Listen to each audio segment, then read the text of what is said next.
আসসালামু আলাইকুম। জাদুই শক্তিসম্পন্ন ১৩ বছরের এক বাচ্চা পেতনি ওয়েনসডে, যে কিনা নিজের দৈবদৃষ্টি কাজে লাগিয়ে ভয়ঙ্কর ভয়ঙ্কর সব রহস্য উদ্ঘাটনে ভীষণ মজা পায়। বিপদ যেন তার পিছুই ছাড়ে না। তবে এবার বিপদ তার স্কুলের উপর নয়, বরং তার বেস্ট ফ্রেন্ড অ্যানিডের জীবনের উপর, যার মৃত্যুর ভীষণ সে বারবার দেখতে পাচ্ছিল। রহস্যে ঘেরা ভয়ানক এক কাক এবং এক মেন্টাল অ্যাসাইলেমে থাকা পুরনো সব শত্রু। তবে আসল শত্রুর ব্যাপারে কোনো ধারণাই নেই। এর পেছনে কোনো সাধারণ মানুষ রয়েছে নাকি কোনো আউটকাস্ট, অর্থাৎ জাদুই শক্তিসম্পন্ন ব্যক্তি। নতুন এই শত্রু কেনই বা এনেটকে মারতে চাইছে? তার হাত থেকে বাঁচার উপায়ও বা কি? চলুন কোনো রকম স্পয়লার ছাড়া এই সকল রহস্যের উদ্ঘাটন করা যাক ওয়েনসডের সাথে। এবার ওয়েনসডের পাগলামি দ্বিগুণ হতে চলেছে, কেননা তার একমাত্র ভালোবাসা তার বেস্ট ফ্রেন্ডের উপর ঝুলছে মৃত্যুর কাঁটা। চলুন ওয়েনসডে সিজন 2 এর গল্প শুরু করা যাক। গল্পটি শুরু হয় ওয়েনসডের স্কুল নেভারমোরের গরমের ছুটির সময়ে। ওই সময় আমরা ওয়েনসডেকে দেখতে পাই, যে কিনা একটা অন্ধকার ঘরে একটা চেয়ারের সাথে বাঁধা অবস্থায় ছিল। আমরা জানতে পারি সে একজন সিরিয়াল কিলারের পিছু পিছু এখানে এসে পৌঁছেছে। সিরিয়াল কিলার হয়তো বা ভাবছে ওয়েনসডে তার পরবর্তী শিকার, তবে সে তো জানতই না যে ওয়েনসডে নিজেই তাকে শিকার করতে এসেছে। দৃশ্য চলে যায় অতীতে। এই গরমের ছুটিতে ওয়েনসডে বসে নিজের দিব্য দৃষ্টির উপর কাজ করছিল। গরিস বইয়ের সাহায্যে সে নিজের এই শক্তি অনেকটা বাড়িয়ে নিয়েছিল। তাই সে ঠিক করে যে সে নিজের ছোটবেলার ইচ্ছা পূরণ করবে, যেটা ছিল বাচ্চাদের একজন ফেমাস সিরিয়াল কিলারকে ধরা, যার সন্ধান এত বছরে কোনো পুলিশও খুঁজে বের করতে পারেনি। দিব্য দৃষ্টি ব্যবহার করার জন্য থিং তাকে ওই সিরিয়াল কিলারের একটা বস্তু চুরি করে এনে দেয়। এটা স্পর্শ করে দিব্য দৃষ্টির মাধ্যমে ওয়েনসডে জেনে যায় ওই সিরিয়াল কিলার এখন কোথায় আছে। এই কারণেই সে পৌঁছে যায় এয়ারপোর্টে। সেখানে যাওয়া মাত্রই দেখা যায় তার কাছে হাতিয়ার রয়েছে। একে একে তাকে চেক করার পর তার কাছ থেকে বেরিয়ে আসে অসংখ্য হাতিয়ার, যা দেখে সেখানকার সিকিউরিটি গার্ড পর্যন্ত হতবাক হয়ে যায়। তখন কারণ হিসাবে ওয়েনসডে বলে, এত উপরে হাওয়ায় প্লেন যখন ভেসে থাকবে তখন তার মনে হয়েছে এই হাতিয়ারগুলো প্রয়োজন হবে। এমন সময় তার ব্যাগের ভেতরে অস্বাভাবিক কিছু লক্ষ্য করে সিকিউরিটি গার্ডরা। দেখা যায় ব্যাগের ভেতরে ছিল তার সবসময়ের সাথী থিং। থিংয়ের ব্যাপারে ওয়েনসডে বাহানা বানায় যে সে মৃতদের মেকআপ করে, আর এটা একটা নকল হাত। সিকিউরিটি গার্ডরা এটা মেনে নেয়, তবে তারা সেখানে থাকা একটা সানস্ক্রিন নিয়ে প্রশ্ন করে, যেটা থিং তার অগোচরে তার ব্যাগে রেখেছিল। এখন এখান থেকে ওয়েনসডে পৌঁছে যায় ওই সিরিয়াল কিলারের কাছে। সে ওই কিলারকে আক্রমণ করার আগেই কিলার তার হাত ধরে বসে, যার ফলে ওয়েনসডের আবারও ভীষণ আসতে শুরু হয় এবং তার চোখ থেকে কালো লিকুইড বের হয়ে আসে। সে সেখানেই অজ্ঞান হয়ে পড়ে। জ্ঞান ফিরলে দেখা যায় সে ওই সিরিয়াল কিলারের সিক্রেট রুমের ভেতরে বাঁধা অবস্থায় রয়েছে। এই কিলার মূলত প্রত্যেকটি বাচ্চাকে কিডন্যাপ করে এনে তার মতো পুতুল বানায়, আর এরপর তাদেরকে খুন করে ফেলে। সে এখানে ওয়েনসডের মতো দেখতেও একটা পুতুল বানিয়ে এনেছিল। তখনই ওয়েনসডে তাকে বলে যে সেও নিজের হাতের কাজ দেখাতে চায়। কথা বলতেই সেখান থেকে বেরিয়ে আসে থিং, এবং থিং আক্রমণ করে ওই কিলারের উপর। ওয়েনসডেও নিজের হাত খুলে ফেলে, আর এভাবেই তারা দুজন মিলে ধরে ফেলে ওই কিলারকে। তবে ওয়েনসডে বুঝতে পারছিল না যে সে যখনই দৈবদৃষ্টি নিজের অজান্তে ব্যবহার করে তখনই কেন তার চোখ থেকে কালো রক্ত বেরিয়ে আসে। এই ব্যাপারে গরিস বইতেও কিছুই লেখা ছিল না। গরমের লম্বা ছুটির পর ওই দিন নেভারমোর স্কুল আবারও চালু হতে চলেছিল। তাই তো ওয়েনসডের মা এসেছিল তাকে স্কুলে যাওয়ার জন্য ডাকতে। আমরা জানতে পারি এই পুরো সময় ধরে ওয়েনসডে নিজের নোভেল লেখায় এত বেশি ব্যস্ত ছিল যে সে তার পরিবারকে একটু সময় দেয়নি। এখন ওই বছর ওয়েনসডের সাথে তার ভাই লেও ওই একই স্কুলে ভর্তি হতে চলেছিল। লের শক্তি ছিল তাদের আঙ্কেলের মতো, ইলেকট্রিক শক্তি। তাদের পরিবারে একমাত্র তাদের বাবার কাছে অর্থাৎ গোমেজের কাছেই কোনো শক্তি ছিল না। ওয়েনসডে এখানে তার ভাইকে একটা টাস্ক দেয়। সামনে আসা স্টপ সাইনের ওয়ের ভেতরে নিশানা লাগাতে বলে এই ইলেকট্রিক পাওয়ারের। ওয়েনসডেকে সে এত বেশি ভয় পেত যে প্রথমবারের মতো লেন নিশানা একদম ঠিক মতো লাগে।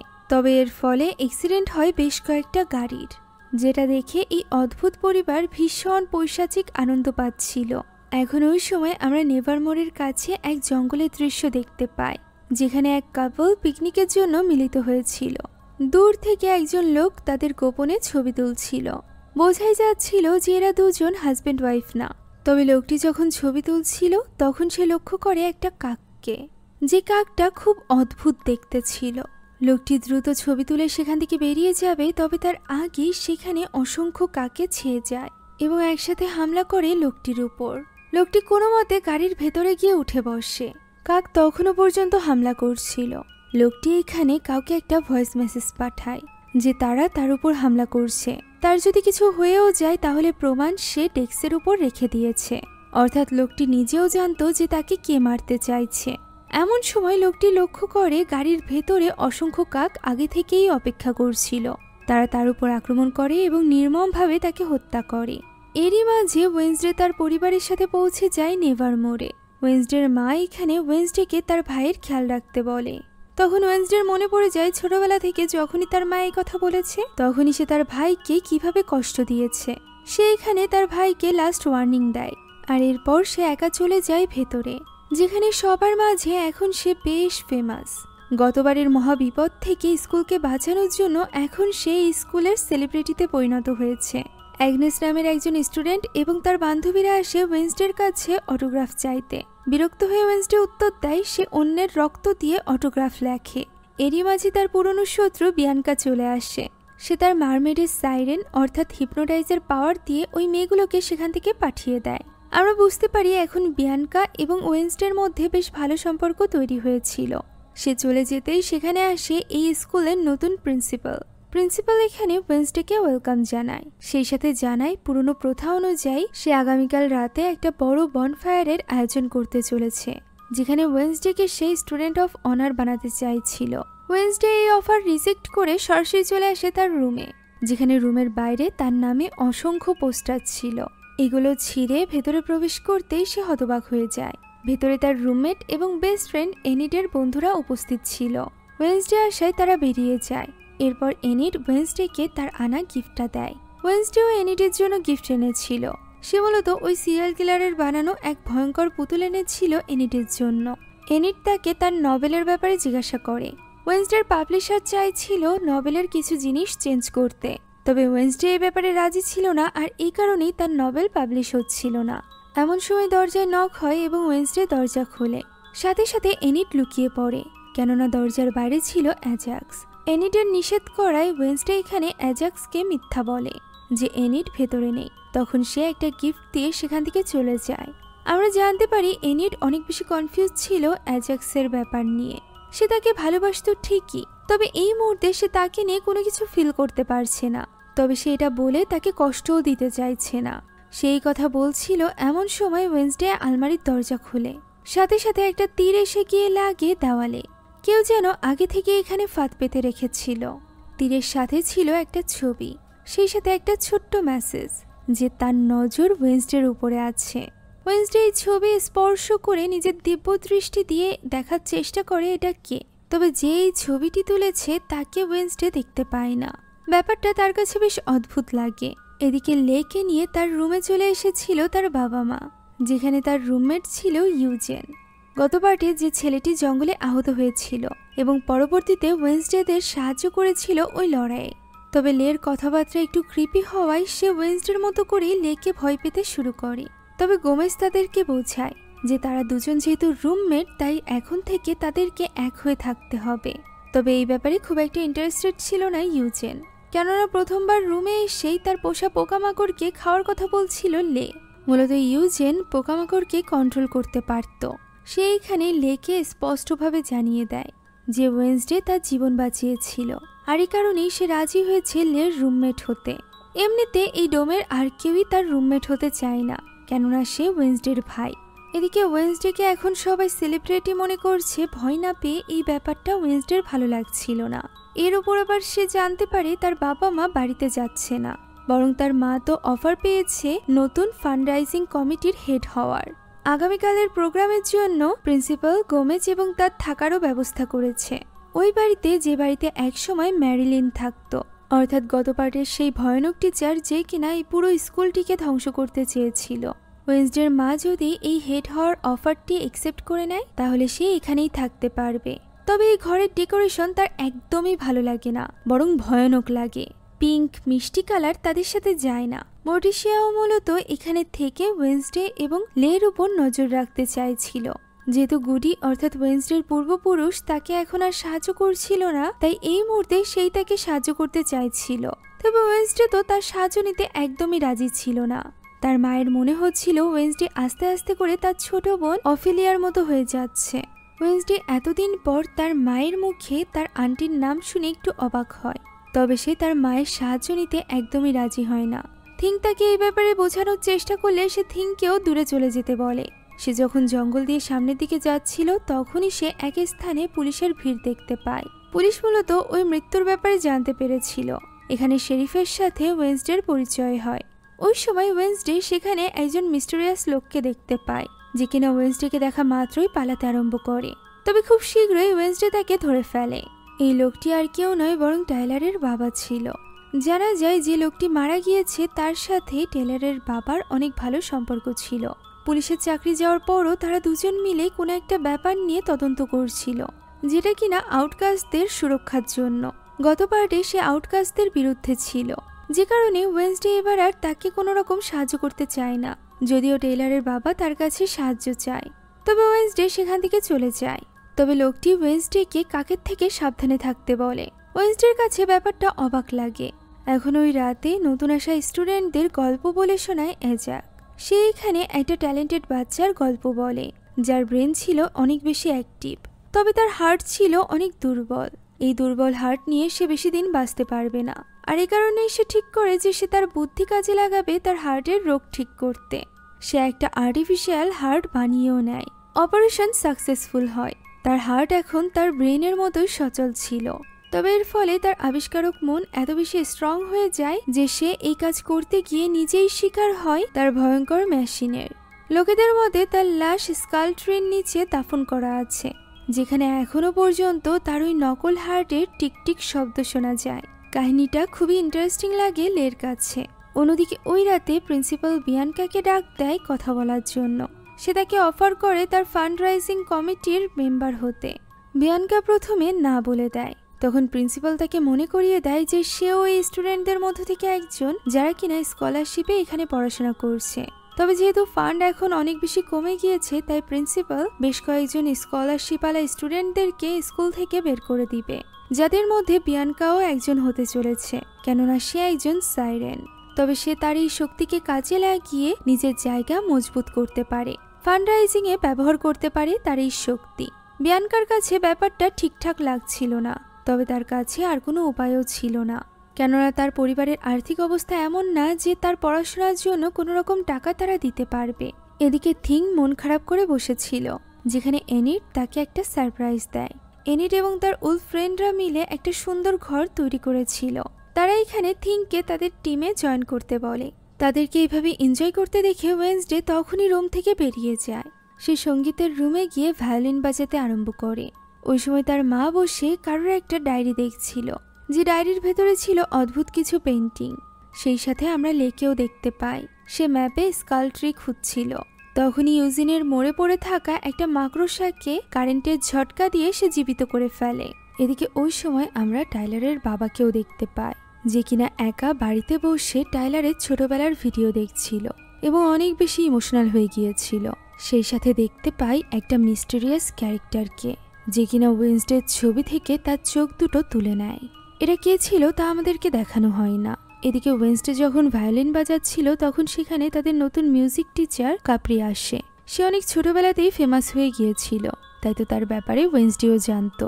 তাই তো ওয়েন্সডের এই ব্যাপারটা হজম হয় না যে এত ফেমাস একজন গায়িকা কেন এই নেভারমোর স্কুলের টিচার হিসাবে জয়েন করবে।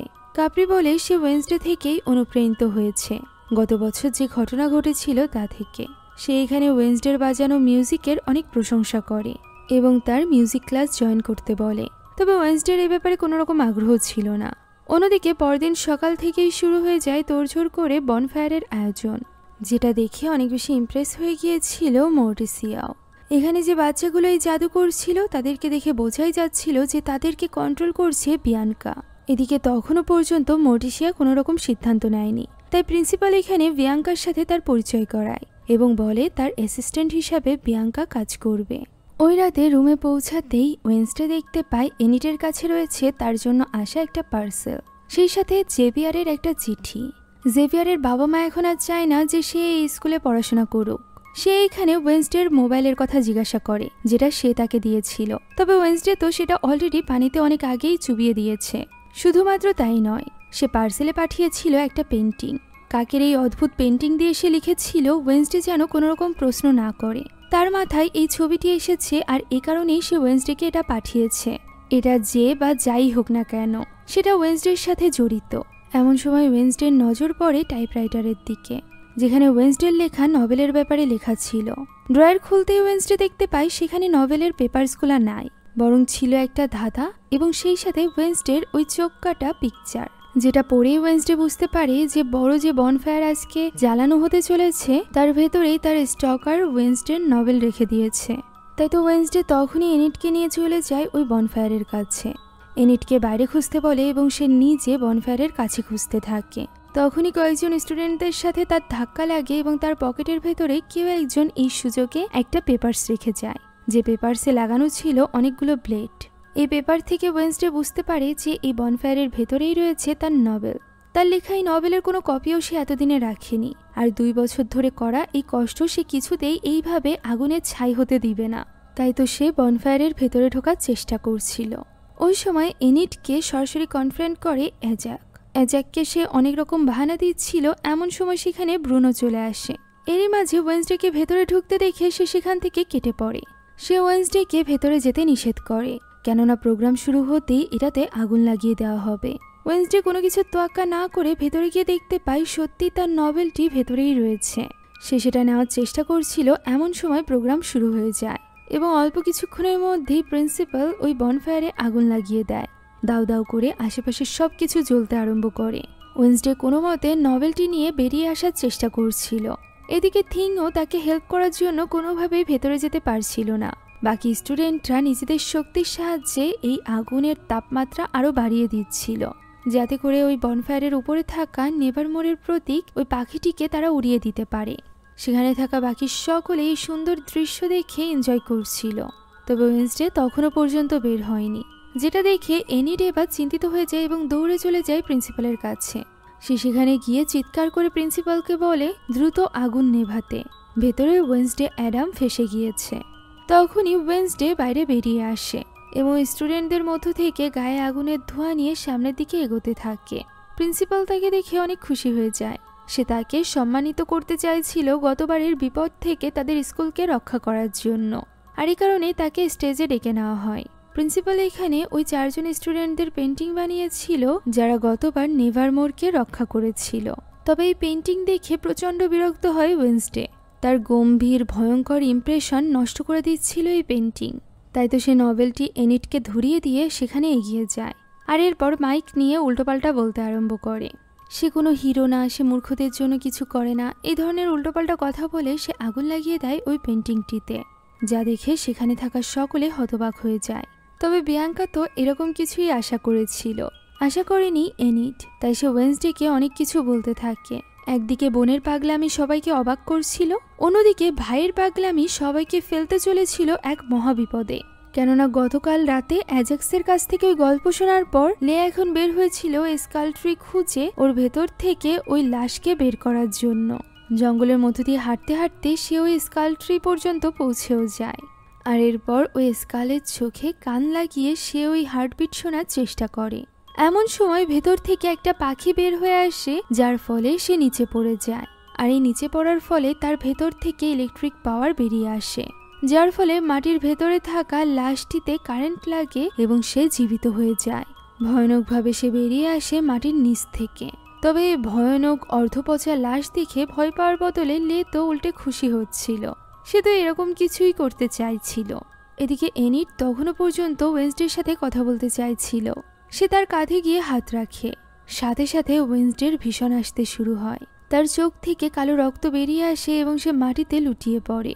তার ভীষণে আমরা দেখতে পাই সে একটা গোরস্থানে দাঁড়িয়ে আছে, আশেপাশে অসংখ্য কাক উড়ছে।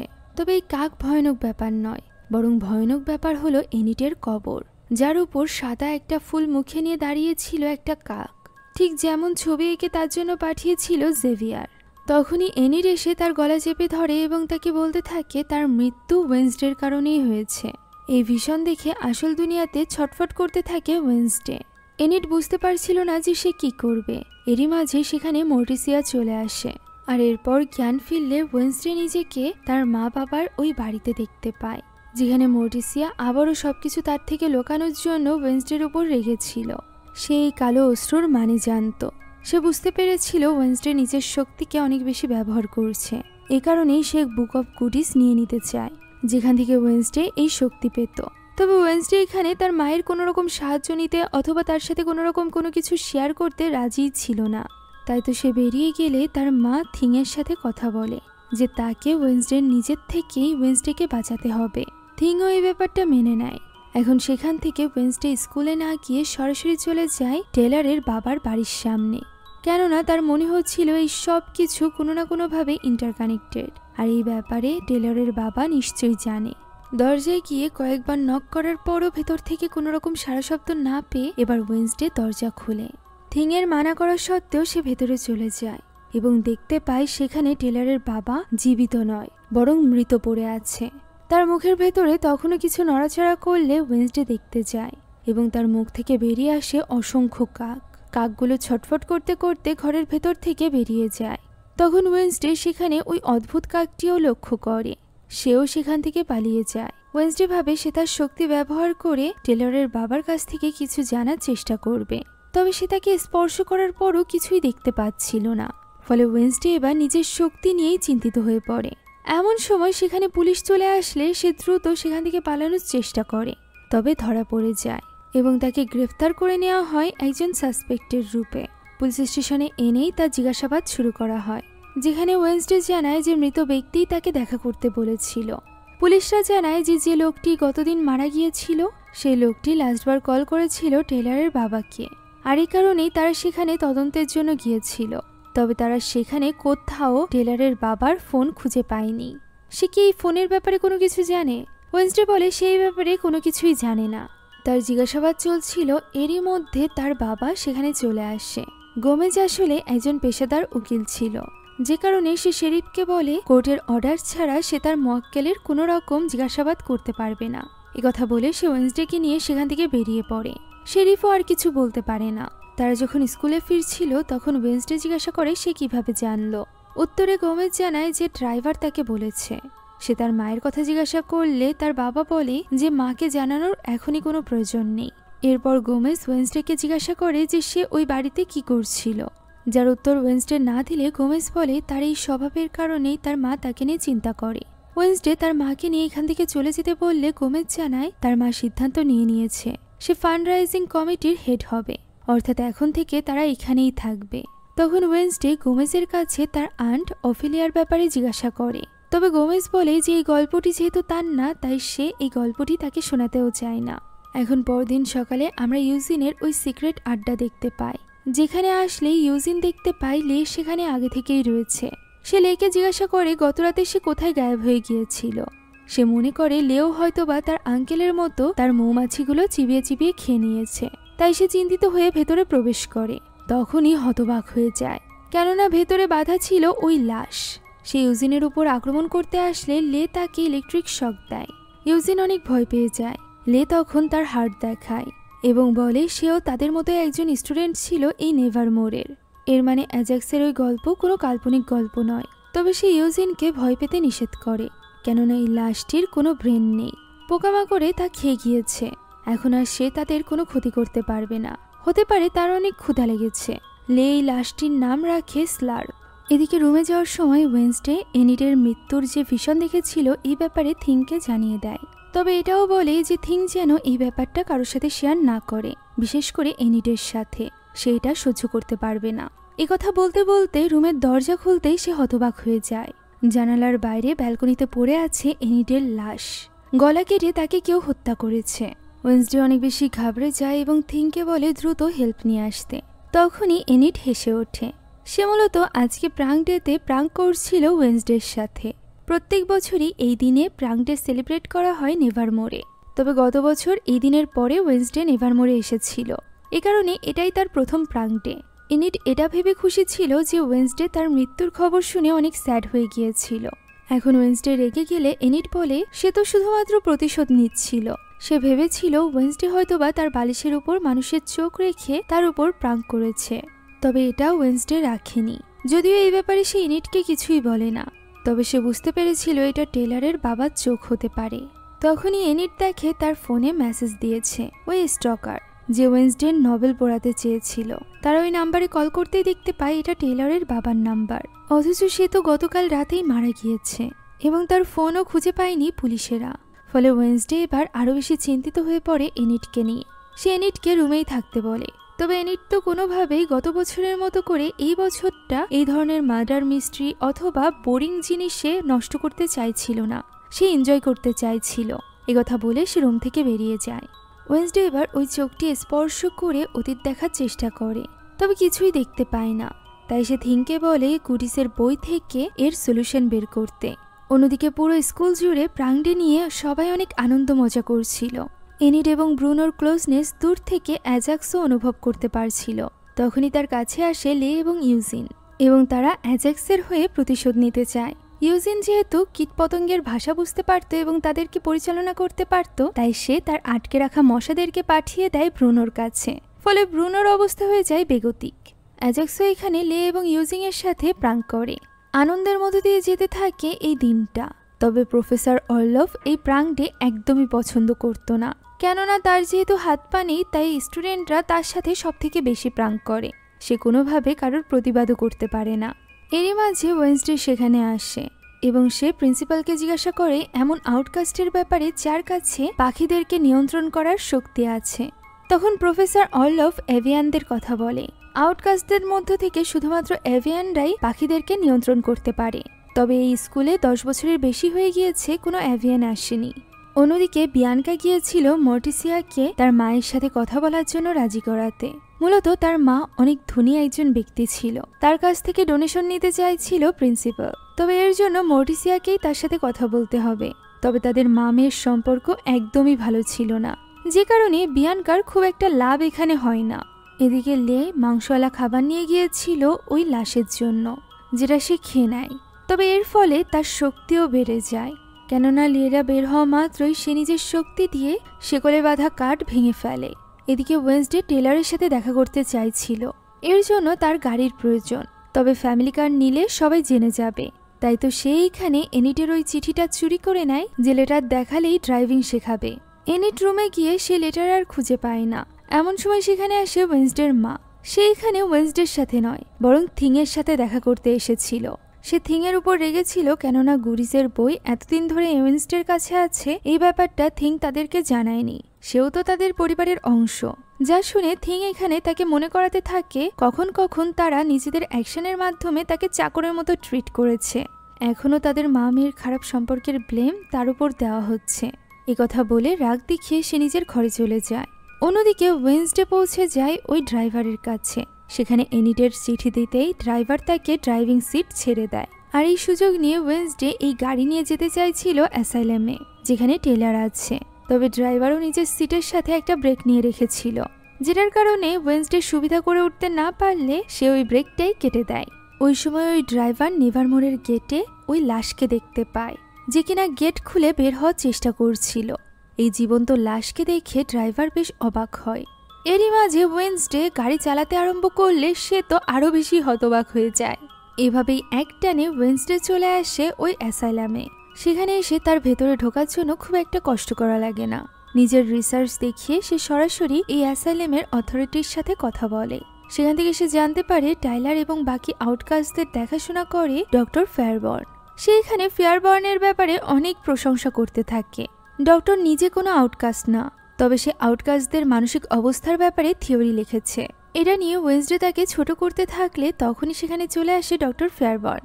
সে আগে থেকেই ওয়েন্সডের জন্য পারমিশন নিয়ে রেখেছিল, কেননা সে জানতো ওয়েন্সডে আজ হোক বা কাল হোক ঠিকই টাইলারের সাথে দেখা করতে আসবে। সময়ের সাথে সাথে টাইলারের রাগ দিন দিন আরো বেশি বাড়ছে। তখন ওয়েন্সডে ম্যারিলিনের কথা জিজ্ঞাসা করে, যার উত্তরে ডক্টর জানায় মেরিলিনকেও এখানেই আটকে রাখা হয়েছে, তবে তাকে টাইলারের থেকে দূরে রাখা হচ্ছে, কেননা সে এখনো পর্যন্ত মানেই না যে সে টাইলারের মাস্টার। সবকিছু তার জন্য হয়েছে। তাদের দুজনকে দূরে রাখার ফলে তাদের সম্পর্ক আরো বেশি দুর্বল হবে। এখন আমরা দেখতে পাই টাইলারকে খুবই সিকিউর একটা স্থানে রাখা হয়েছিল। ওয়েন্সডেকেও সেফটির সাথে ভেতরে প্রবেশ করানো হয়। ওয়েন্সডেকে দেখে টাইলার অবাক হয় এবং তাকে বলতে থাকে যে ওয়েন্সডে তার ভেতরের মনস্টারকে ভালোবেসেছে।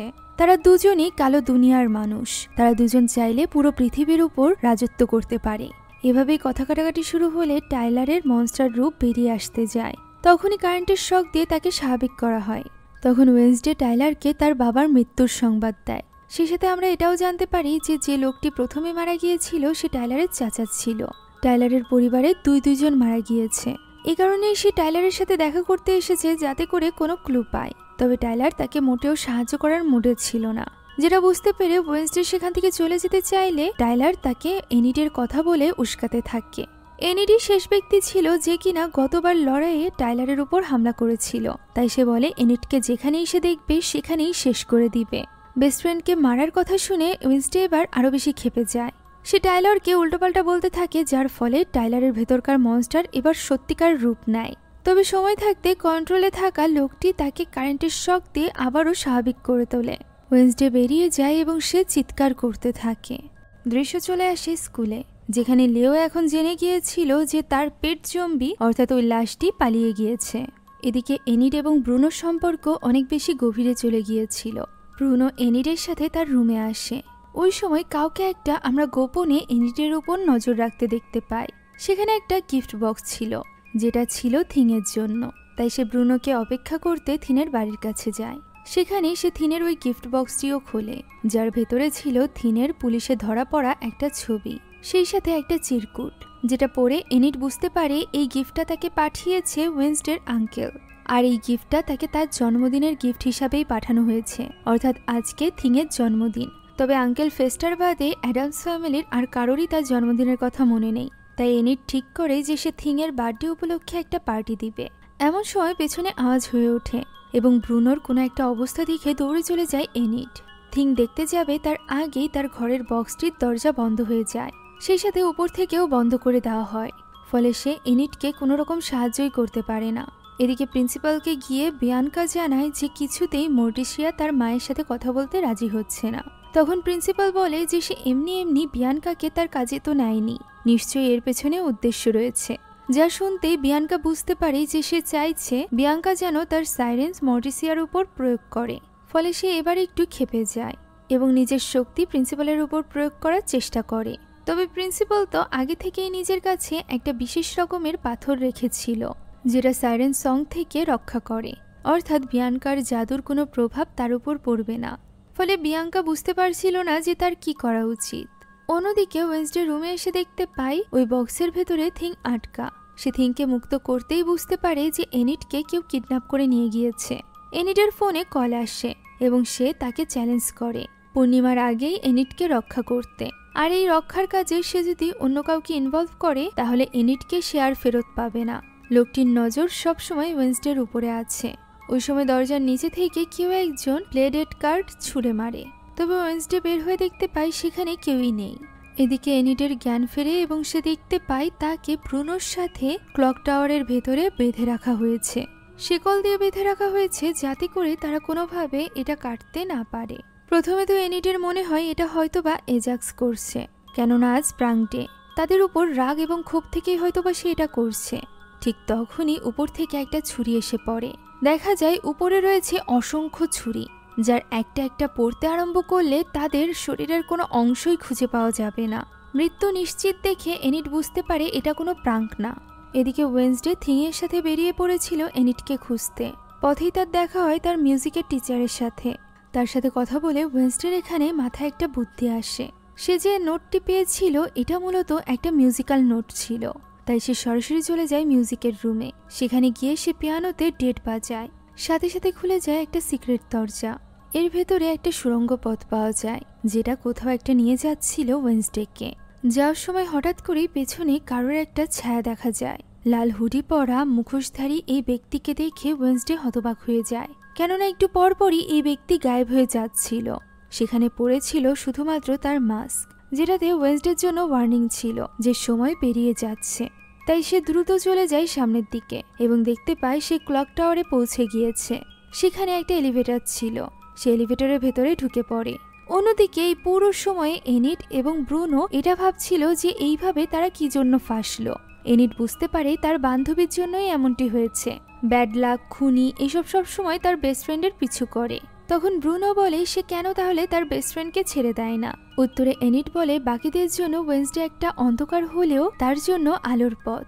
সে ওয়েন্সডেকে ছাড়া নিজের জীবন তো কল্পনাই করতে পারে না। এই কথা বলতে বলতে সে ইমোশনাল হয়ে পড়ে। ব্রুনো বলে যে তার জীবনেও এরকম কাউকে দরকার। তারা দুজনে এবার কথা না বাড়িয়ে ওই চেন থেকে নিজেদেরকে মুক্ত করার চেষ্টা করতে থাকে। এভাবেই তারা নিচে পড়ে যায়। তবে ভাগ্য ভালো, উপর থেকে কোনো ছুরি এসে তাদের গায়ে পড়ে না। তারা দুজন এখানে এইভাবে পড়ে থেকেই ক্লোজ হয়ে যায়। এরই মাঝে ওয়েন্সডে সেখানে চলে আসে, যাকে দেখে এনিট তাকে দ্রুত বাঁচাতে বলে। ওয়েন্সডে তখন থিংকে পাঠিয়ে দেয় তাদের শিকল খোলার জন্য। থিং যাওয়ার সময় একটা চিকন সুতার সাথে ধাক্কা লাগে। সাথে সাথে আশেপাশে অসংখ্য ছুরি পড়তে আরম্ভ করে। থিংয়ের উপরেও একটা ছুরি পড়ে। এমন সময় শুরু হয়ে যায় একটা ফাঁদ। উপর থেকে এখন সবগুলো ছুরি আস্তে আস্তে করে নিচের দিকে নামছিল, তাও আবার একসাথে। এখন ওই প্ল্যাটফর্মের উপর যে যে থাকবে সবাই শেষ হয়ে যাবে। ওয়েন্সডে বুঝতে পারে এই সব কিছু নিচে থাকা একটা মেশিনের সাথে কানেক্টেড, যেটা কানেক্টেড ছিল একটা টাইপরাইটারের সাথে। সে চলে যায় নিচে। অন্যদিকে এনিট চিৎকার করতে থাকে। এই টাইপরাইটারে একটা প্রশ্ন লেখা ছিল, যে প্রশ্নটা জড়িত ছিল সেখানে থাকা বইয়ের সাথে। ওয়েন্সডে মাথা ঠান্ডা করে ওই বইটি খোঁজার চেষ্টা করতে থাকে। এদিকে মৃত্যুর ভয়ে এনিটদের অবস্থা বেগতিক। ওয়েন্সডে চিৎকার করে তাকে শান্ত হতে বলে। আর এরপর ওই ছুরিগুলো যখন এনিটকে বিদ্ধ করতেই যাবে, ঠিক তখনই ওয়েন্সডে আসল উত্তর খুঁজে বের করে। যে উত্তরটি ছিল একটা বই রিলেটেড, আর ওই বইটির নাম ছিল দ্য ইনভিজিবল ম্যান। ওয়েন্সডে সময় নষ্ট না করে টাইপরাইটারে ওই নামটি লেখে। সাথে সাথে মেশিনটি বন্ধ হয়ে যায়। অল্পের জন্য বেঁচে যায় এনিট এবং ব্রুনো। আর এরপর ওই ছুরিগুলো আবারও উপরে উঠে যায়। ওই প্ল্যাটফর্মে এসে ওয়েন্সডে প্রথমে থিংকে বাঁচিয়ে নেয়। এরপর সে এনিট এবং ব্রুনোকে মুক্ত করতে যাবে, ঠিক তখনই কারোর একটা ক্লাপিং এর আওয়াজ হয়। আস্তে আস্তে করে তাদের সামনে প্রকট হয় অ্যাগনেস। হ্যাঁ, প্রথম থেকে ওই ক্রেজি স্টকার আর কেউ নয় বরং অ্যাগনেস ছিল, যে কিনা ওয়েন্সডের অ্যাটেনশন পাওয়ার জন্য এই সব কিছু করছিল। কেননা সে ছিল ওয়েন্সডের ফ্যান গার্ল, আর এর জন্য সে ওয়েন্সডের বেস্ট ফ্রেন্ডকে মারতে পর্যন্ত দ্বিধাবোধ করছিল না। এই ব্যাপারটা ওয়েন্সডের কাছে বেশ ইন্টারেস্টিং লাগে। অ্যাগনেসের পাওয়ার ছিল অদৃশ্য হওয়া, আর নিজের এই অ্যাবিলিটিকে কাজে লাগিয়েই সে এতক্ষণ যাবত এই সব কিছু করছিল। বনফায়ারে ওই নভেল রেখেছিল সে নিজেই। সে মূলত ওয়েন্সডের বেস্ট ফ্রেন্ড হতে চাইছিল, যেটা বুঝতে পেরে এনিট তার উপর আক্রমণ করতে যায়, যাকে বাধা দেয় ব্রুনো। তখন ওয়েন্সডে তাকে জিজ্ঞাসা করে যে সে কেন তাহলে টাইলারের বাবাকে মারল, যার প্রতি উত্তরে অ্যাগনেস জানায় যে সে তার পিছু করতে করতে অদৃশ্য অবস্থায় ওই বাড়ি পর্যন্ত পৌঁছে গিয়েছিল ঠিকই, তবে সে তাকে মারেনি। সে তো তার ব্যাপারে কিছুই জানতো না। তবে যদি ওয়েন্সডে চায় তাহলে সে তাকে ইনফরমেশন নেওয়ার জন্য হেল্প করতে পারে। ওয়েন্সডে এই ব্যাপারটা নিয়ে চুপ করে থাকে, কেননা এনিট কিছুতেই চাইছিল না যে তার সাথে ওয়েন্সডের ভালো সম্পর্ক হোক। এনিট তো তাকে লিফটে পর্যন্ত নেয় না। বেচারি ক্রিপি অ্যাগনেস সেখানেই দাঁড়িয়ে থাকে। অন্যদিকে বিয়ানকা গিয়ে পৌঁছেছিল মর্টিসিয়ার কাছে। সেখানে গিয়ে এবার সে তার সাইরেন সং এর পাওয়ার ব্যবহার করে এবং মর্টিসিয়াকে রাজি করে তার মায়ের সাথে কথা বলার জন্য। সম্মোহিত থাকার কারণে মর্টিসিয়াও এখানে রাজি হয়ে যায়।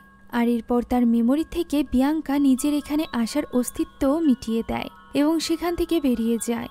এদিকে ওয়েন্সডের উপর ভীষণভাবে রেগেছিল থিং, কেননা সে তার বার্থডে ভুলে গিয়েছিল। আর এই অপরাধের কোনো ক্ষমা হয় না, এটা ওয়েন্সডেও মানত।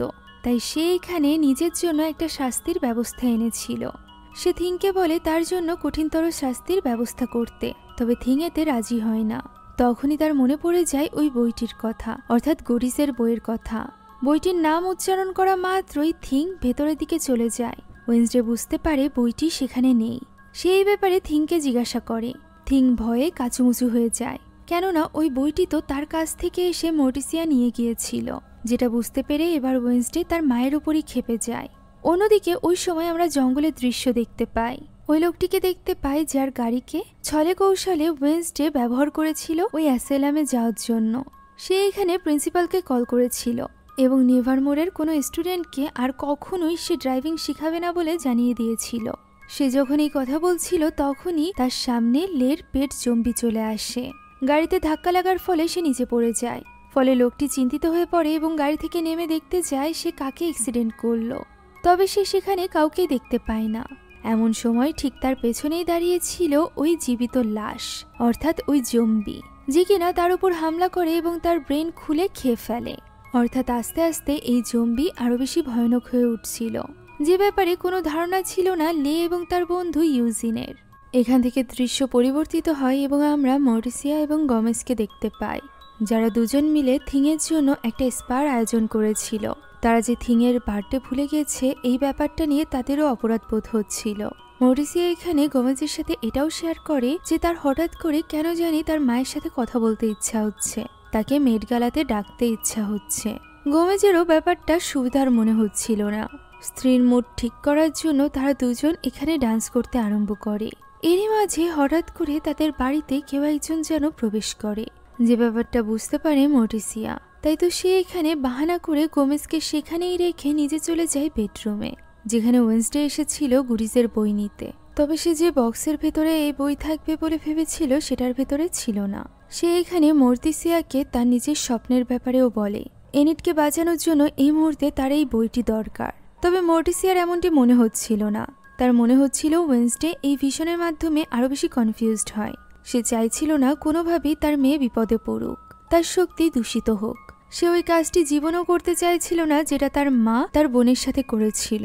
তাই সে এখানে ওয়েনসডেকে ওই বই দিবে না বলে স্পষ্টভাবে জানিয়ে দেয়। ওয়েনসডেও জানিয়ে দেয় যে সে যে কোনোভাবে ওই বইটি নিয়ে নিবে। ফলে মর্টিসিয়াও এখানে তার মেয়েকে নিয়ে ভীষণ চিন্তিত হয়ে পড়ে। এদিকে ওয়েনসডে টেইলরের বাবার মৃত্যু নিয়ে অনেক বেশি ইনভেস্টিগেশন করছিল। সে জানার চেষ্টা করছিল যে কি কারণে তার মৃত্যু হতে পারে। এত ইনভেস্টিগেশন করার পরও সে কোনো রকম ক্লুই পাচ্ছিল না। এদিকে এনিট তো চিন্তায় পাগল হয়ে যাচ্ছিল যে সে ক্যাম্প ফায়ারের দিন কি পড়বে। তাদের স্কুল থেকে ক্যাম্পিংয়ে যাচ্ছে, যেখানে যাওয়ার জন্য এনিট অনেক বেশি এক্সাইটেড ছিল। তবে ওয়েনসডে সেখানে যেতে চাইছিল না। তবে এনিট যেহেতু এই ব্যাপারটা নিয়ে অনেক বেশি চিন্তিত ছিল এবং পুরো ঘর মাথায় তুলে রেখেছিল, তাই ওয়েনসডে এখানে তাকে মিথ্যা বলে এবং তার কথা বিশ্বাস করে এনিট চলে যায় তার জামা খুঁজতে। ওই সময় থিং বলে যে তাদের উচিত এনিটকে সবটা খুলে বলা। তবে ওয়েনসডের এমনটি মনে হচ্ছিল না, কেননা এনিট সামান্য একটা জামা না পাওয়ায় এত বেশি পাগল হয়ে উঠেছে। সে যদি জানতে পারে যে সে মারা যেতে চলেছে, তাও আবার ওয়েনসডের পেছনে পড়ে থাকা কোনো পাগল খুনির হাতে, তাহলে সে আরো বেশি প্যানিক করবে এবং সবকিছু আরো বেশি গরমিল হয়ে যাবে। এই কথা বলতেই তার সামনে প্রকট হয় অ্যাগনেস। অ্যাগনেস এতক্ষণ যাবৎ সেখানেই অদৃশ্য হয়ে সবকিছু দেখছিল। সে মূলত এনিটের ওই কাপড়টি লুকিয়ে রেখেছিল। এনিট মারা যাবে এটা শুনে তো সে খুশিই হয়ে যায়, কেননা এটা হলে ওয়েনসডের বেস্ট ফ্রেন্ডের সিটটা খালি হয়ে যাবে। তখন ওয়েনসডে বলে যে সে এনিটকে কিছুই হতে দিবে না, সে ওই খুনিকে খুঁজে বের করবে। আর যদি সে জানতে পারে যে ওই খুনি আর কেউ নয় বরং অ্যাগনেস, একথা বলতেই অ্যাগনেস বলে ওঠে তাহলে ওয়েনসডে একটা নতুন নিয়মে তার জীবন নিয়ে নেবে। সে তো ওয়েনসডের জন্য জীবন দিতেও প্রস্তুত। তবে ওয়েনসডে তাকে একদমই নিজের ফ্রেন্ড অথবা সাথী বানাতে চায় না। তাই তো সে তাকে তার ফেরত আসার আগেই সেখান থেকে চলে যেতে বলে। অন্যদিকে রাতের বেলা একটা মানুষ খুন করার পর স্লার্প আপনা আপনি ফিরে এসেছিল ওই ঘরটির সামনে। লে তাকে আবারও এনে বেঁধে রেখেছিল। সে তাকে ব্রেন খেতে দেয় এবং ওই সময় ইউজিন দেখতে পায় তার নিজের ব্রেন খুব দ্রুত ডেভেলপ হচ্ছে। এর মানে সে যত বেশি ব্রেন খাবে ততই তার ব্রেন ডেভেলপ হবে। সে এখানে খাবার শেষ হয়ে যাওয়ার পর প্রথমবারের মতো অর্ধেক ওয়ার্ড বলে। সে ব্রেইনের ব্রে পর্যন্ত বলে, যা শুনে ইউজিন লেকে বলতে থাকে যে সে খুবই ডেঞ্জারাস হতে চলেছে। ঠিক তখনই পেছন থেকে সে ইউজিনের উপর হামলা করে, কেননা সে ইউজিনের ব্রেন খেতে চাইছিল। যেটা বুঝতে পেরেলে তার উপর ইলেকট্রিক শক দেয় এবং বলে ইউজিন থেকে দূরে থাকতে। এই ঘটনায় ভয় পেয়ে ইউজিন চাইছিল বাকিদেরকে এই ব্যাপারে জানিয়ে দিতে, তা না হলে স্লার্প আরো বেশি মারাত্মক হয়ে যেতে পারে। তবে লে এমনটি চাইছিল না, কেননা স্লার্প তার পেট ছিল এবং সে চাইছিল না যে তার উপর কোনো রকম এক্সপেরিমেন্ট হোক। ইউজিন বলে তাকে এইভাবে এখানে রেখে ক্যাম্পিংয়ে যাওয়া খুবই ডেঞ্জারাস হতে পারে। তবে লে অলরেডি একটা বুদ্ধি বের করে নিয়েছিল। আমরা দেখতে পাই স্লার্প বাকিদের উপর হামলা করলেও লের উপর কখনোই হামলা করতো না, সে যেন তাকে ভালোবাসত। এদিকে ওয়েনসডে গিয়েছিল টেলরের বাবার ফিনারালে। সেখানে দুজন মানুষই মাত্র উপস্থিত ছিল, এক তো শেরিফ আর অন্যজন ছিল ওই ডক্টর। ডক্টর এসেছিল টাইলারের রিকোয়েস্টে। সেখানে ওয়েনসডেকে দেখে খুব একটা খুশি হয় না শেরিফ। সে তাকে এই কেস থেকে দূরে থাকতে বলে, কেননা যে এই খুনগুলোর পেছনে রয়েছে সে অনেক বেশি চালাক। সে চায় না ওয়েনসডের কোনো ক্ষতি হোক। একথা বলে সে সেখান থেকে চলে যায়। তখন ওয়েন্সডে ডক্টরকে জিজ্ঞাসা করে যে টেলরের সাথে একবারও তার বাবা দেখা করতে গিয়েছিল কিনা।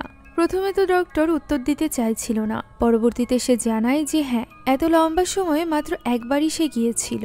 শুধুমাত্র তাই নয়, বাবাকে দেখা মাত্রই টেলর একদমই নিয়ন্ত্রণের বাইরে চলে গিয়েছিল। তাকে 5 মিনিট ধরে শক দিয়েও কন্ট্রোলে আনা যাচ্ছিল না। এরকমটা এর আগে বা পরে কখনোই হয়নি। ওয়েন্সডে বলে তার মনে হচ্ছে এই সব কিছুর পেছনে কোনো এক অ্যাভিয়ান আছে, অর্থাৎ যে কিনা পাখিদেরকে নিয়ন্ত্রণ করতে পারে। তখন ডক্টর বলে তাদের অ্যাসাইলামে এরকম কোনো অ্যাভিয়ান নেই। তারা যখন এসব নিয়ে কথা বলছিল ওই সময়ও ওই কাক তাদের উপর নজর রেখেছিল। সে মূলত পুরো টাইমই ওয়েন্সডের উপর নজর রেখেছিল। এখন অন্যদিকে ওই সময় আমরা বিয়ানকাকে দেখতে পাই, যে কিনা একটা হোটেলে গিয়েছিল। সেখানে গিয়ে সে তার সাইরেন সং ইউজ করে রিসেপশনিস্টের উপর এবং তার কাছ থেকে 302 নাম্বার রুমে চাবি নিয়ে নেয়। সেই সাথে এটাও বলে দেয় যে এই রুমে কেউ কখনো যাবেই না। সেই সাথে বিয়াঙ্কা এখানে এসেছিল এটাও ওই রিসেপশনিস্ট ভুলে যাবে। এখন চাবি নিয়ে সে যখন ওই রুমে প্রবেশ করে আমরা দেখতে পাই মূলত বিয়াঙ্কার মা এই রুমের ভেতরে নিজেকে লুকিয়ে রেখেছিল। গত পার্টে আমরা দেখেছিলাম বিয়াঙ্কার মা একজন লোককে বিয়ে করেছিল, যে কিনা বিয়াঙ্কার মাকে শুধুমাত্র তার সাইরেন সং এর জন্য ব্যবহার করছিল। আর এটা ব্যবহার করে সে অনেক অপরাধও করেছে, যে কেসগুলোতে এখন ফেসে গিয়েছে বিয়াঙ্কার মা। তবে সময় থাকতে বিয়াঙ্কা তার মাকে এখানে পালিয়ে নিয়ে এসেছে। সেই সাথে ওই লোকটিকে খোঁজার জন্য FBI কেও লাগিয়ে দিয়েছে। তাই তো কিছুদিন পর্যন্ত তাদেরকে গা ঢাকা দিয়ে থাকতে হবে। এদিকে ফাইনালি ওয়েন্সডে যায় অ্যাগনেসের কাছে তার সাহায্যের জন্য। অ্যাগনেসের পাশাপাশি ওয়েন্সডে ফ্যান ক্লাবে আরও একজন স্টুডেন্ট ছিল, যে কিনা রূপ বদলাতে পারত। তার সাহায্যেই মূলত সে টেলরের বাবার ফোন আনলক করেছিল। এখনও তারা ঠিক তাই করে। শুধুমাত্র তাই নয়, ওই রাতে অ্যাগনেস টেলরের বাবার বাড়ি থেকে কিছু দরকারি জিনিসপত্র নিয়ে এসেছিল, যেগুলো সে এবার তুলে দেয় ওয়েন্সডের হাতে। এখান থেকে সে কিছু ক্লু পায়, যে ক্লুগুলো 2015 সাল এবং একটা জায়গার সাথে সংযুক্ত ছিল। এই জায়গাটি ছিল যে জঙ্গলে তাদের ক্যাম্পিং হতে চলেছে তার খুব কাছে। এই কারণে ওয়েন্সডে ঠিক করে যে সে এই ক্যাম্পিংয়ে জয়েন করবে, যাতে করে ওই স্থানে যেতে পারে তদন্তের জন্য। এদিকে পুরো স্কুল রেডি ছিল এই ক্যাম্পিংয়ে যাওয়ার জন্য। এনিট খাবার নিচ্ছিল, তখনই সেখানে তার এক্স বয়ফ্রেন্ড অ্যাজাক্স চলে আসে। সে তার জিনিসপত্র নিয়ে যেতে চাইছিল, তবে তার আগেই ব্রুনো সেই জিনিসগুলো নিয়ে রওনা দেয়। এই ব্যাপারে অ্যাজাক্স এনিটের সাথে কথা বলবে, ঠিক তখনই সেখানে মিউজিক টিচার চলে আসে। সে বুঝতে পেরেছিল অ্যাজাক্সের এই সকল কথায় এনিট অপ্রস্তুত হয়ে পড়েছে। এই কারণেই এনিটকে বাঁচানোর জন্যই সে ডেকে নিয়েছিল। এছাড়া সে তাকে সতর্কও করে দেয় যে আজ রাত পূর্ণিমার রাত, যেহেতু আজ রাতে ক্যাম্পিং, তাই তাকে এক্সট্রা সতর্ক থাকতে হবে। তবে সতর্কতা তো দূরের কথা, সে অনেক বেশি খুশি হয়ে যায় যখন সে ওয়েন্সডেকে দেখে, যে কিনা ক্যাম্পিং এর জন্য রেডি হয়ে নিয়েছিল। ওয়েন্সডে তাকে এক্সাইটেড হতে নিষেধ করে, কেননা সে সেখানে যাচ্ছিল তদন্তের জন্য। তখনই সেখানে প্রকট হয় অ্যাগনেস। অ্যাগনেস একদমই ওয়েন্সডে থেকে অনুপ্রাণিত হয়ে কাপড় চোপড় পরত। এমনকি ওয়েন্সডে যে স্থানে যেতে চাইছিল সেই জায়গার সকল রাস্তা, ম্যাপ সবকিছু সে তৈরি করে এনেছিল। যে জিনিসটা দেখে এনিট অনেক বেশি রেগে যায়, কেননা অ্যাগনেস তাকে খুন করার চেষ্টা করেছিল। আর ওয়েন্সডে এখন তার সাথেই টিম আপ করেছে। তবে তার এই ফ্যান গার্ল তো তার জন্য সবকিছু করতেই প্রস্তুত ছিল। যে ব্যাপারটা দেখে এনিট অনেক বেশি বিরক্ত হয়। এদিকে ওয়েন্সডে দেখতে পাই তার ভাই লে এই ক্যাম্পিংয়ে একটা কফিন নিয়ে এসেছে। ফলে ওয়েন্সডে লের উপর সন্দেহ হতে থাকে।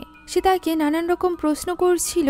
এমন সময় সেখানে গাড়ি নিয়ে চলে আসে গোমেজ এবং মর্টিসিয়া। তাদেরকে এখানে দেখে অবাক হয়ে যায় তার 2 ছেলে মেয়ে। তারা মোটেও চাইছিল না গোমেজ এবং মর্টিসিয়া তাদের আশেপাশে থাকুক। লে স্পষ্টভাবে জানিয়ে দেয় যে সে ইউজিনের সাথেই থাকবে। সেই সাথে ওয়েন্সডেও মর্টিসিয়ার সাথে কোনো রকম কথা বলতে চাইছিল না এবং সেখান থেকে চলে যায়। এখন সকলে যে যার মতো তাঁবু ফেলে বসে পড়ে। সবাই সবার মতো করে এনজয় করতে থাকে। এদিকে লে এবং ইউজিনের টেন্টের বাইরে লে অসংখ্য রকেটবাজি লাগিয়ে রেখেছিল, যে জিনিসটা দেখে ইউজিনের এবার সন্দেহ হয়। সে এই ব্যাপারে জিজ্ঞাসা করলে লে বলে এটা সাবধানতার জন্য। একথা শুনতেই ভেতরে চলে যায় ইউজিন এবং দেখতে পায় ভেতরে ওই কফিনের ভেতরে রয়েছে স্লার্প। ফলে অনেক বেশি ঘাবড়ে যায় ইউজিন। তখন লে বলে সেই তো বলেছিল যে তাকে ওইভাবে জঙ্গলে রেখে তারা আসতে পারবে না, এ কারণে লে এমন পদ্ধতি বের করেছিল। তবে ইউজিনের মতে সে এটা করে তার ফ্রেন্ডদেরকেও বিপদে ফেলেছে।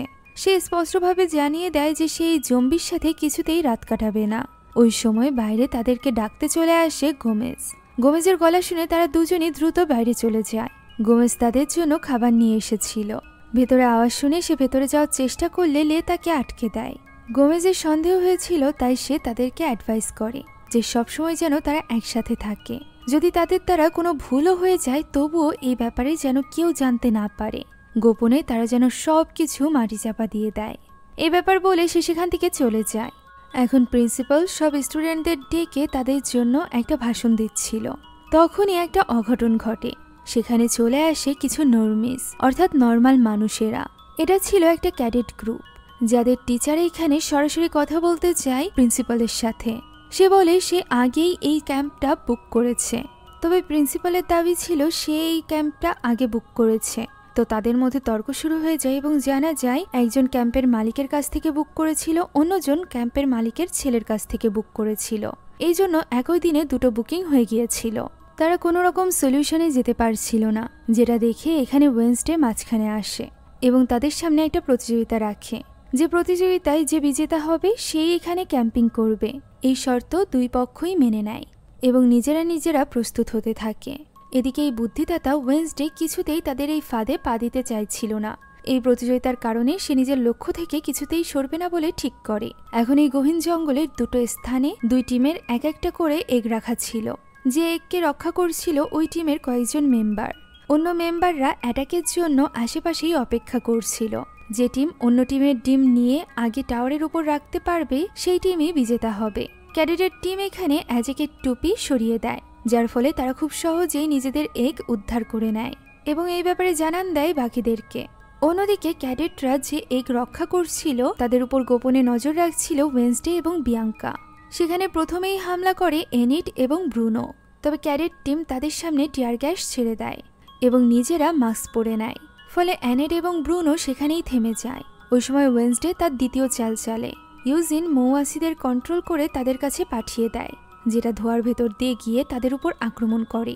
চারিদিকে সকলে যখন এই টিয়ার গ্যাস এবং মৌমাছির আক্রমণে কুপোকাত, তখন এর ভেতর থেকে বীরের মতো এগিয়ে যায় ওয়েডনেসডে।